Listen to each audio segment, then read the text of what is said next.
Stephen Mosley. Thank you, Mr Deputy Speaker.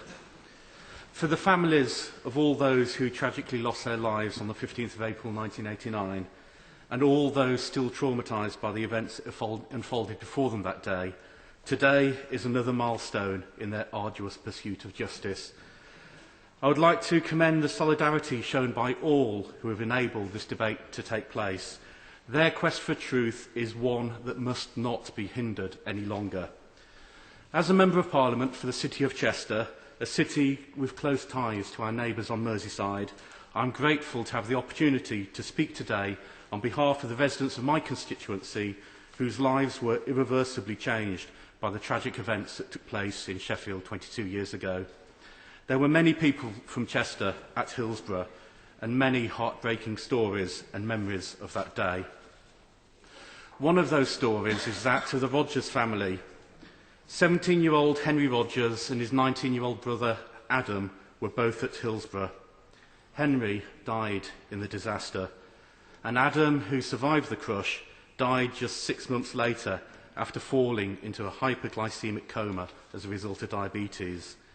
Their parents, Steve and Ronnie, who I've known for about 10 years due to their tireless involvement in the local community in Chester, recall how Adam was unable to talk about what happened in the months following his brother's death. And although it was diabetes that took their eldest son from them, Steve and Ronnie maintain that Adam died of a broken heart.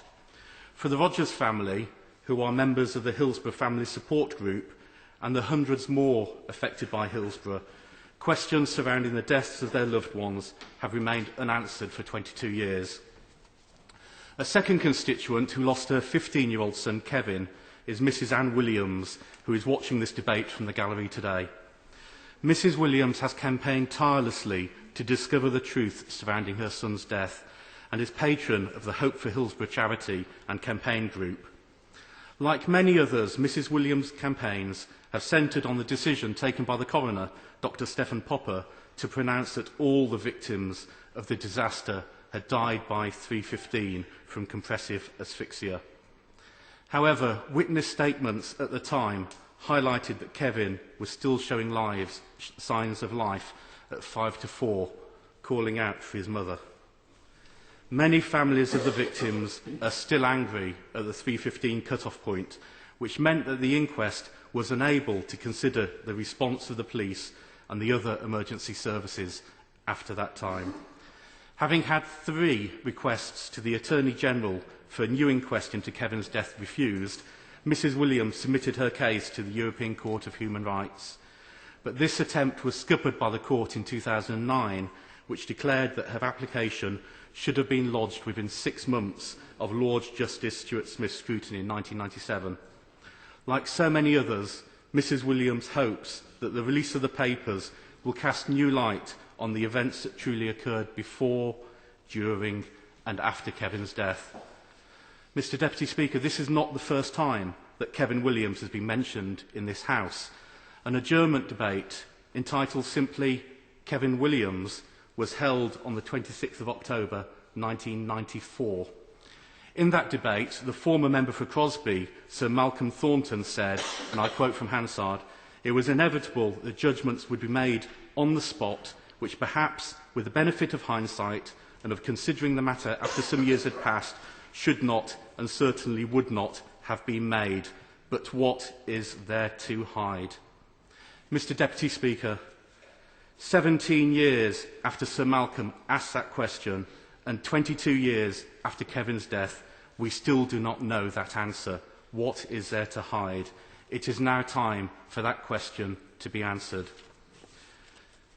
We are united in this House in recognition that all of the papers must now be released, but the manner in which they are released is of equal importance. A drip-drip release of information is dreaded by many of the victims' families, fearful that snippets of selected information will hit the headlines, creating a feeding frenzy in the press and potentially distorting the overall picture that the release of papers is intended to piece together. The Hillsborough Independent Panel, chaired by the Bishop of Liverpool, James Jones, is the only legitimate vehicle through which this information should be initially released. And as a large quantity of this information will be extremely sensitive, detailing the deaths of many families' loved ones, the families must be allowed to make sense of the information before it is released to the general public. Furthermore, Madam Deputy Speaker, a conscious effort must be made by the independent panel to include all of the families in the process, with a number of different groups supporting the families of those affected, including the Hillsborough Family Support Group, the Hillsborough Justice Campaign and Hope for Hillsborough. I would like to stress the importance of ensuring that all the families are kept informed of the progress of the independent panel and in the disclosure of the panel's findings. We must not allow these families to experience any more unnecessary anguish, and we must grant them the dignity that they so rightly deserve. And to this end, I do support the government's position on the BBC's Freedom of Information request, which could lead to the Cabinet papers bypassing the independent panel and being released immediately.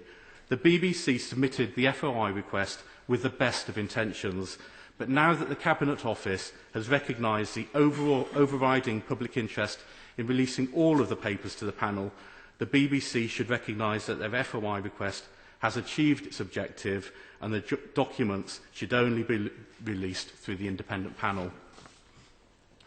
As I've said, Madam Deputy Speaker, the events of that fateful day in the spring of 1989 have lived long in the memories of those who so sadly lost their loved ones.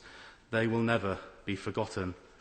Whilst release of the information contained amongst a mountain of unpublished papers is undoubtedly in the public interest, the interests of the families and survivors of Hillsborough are now the most pressing concern, and for their sake alone, clarity is of the utmost importance.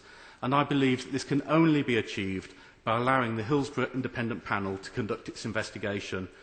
Once the families have been given the opportunity to digest the panel's final report, and only then, the documents must be widely and publicly disclosed. Maria Eagle.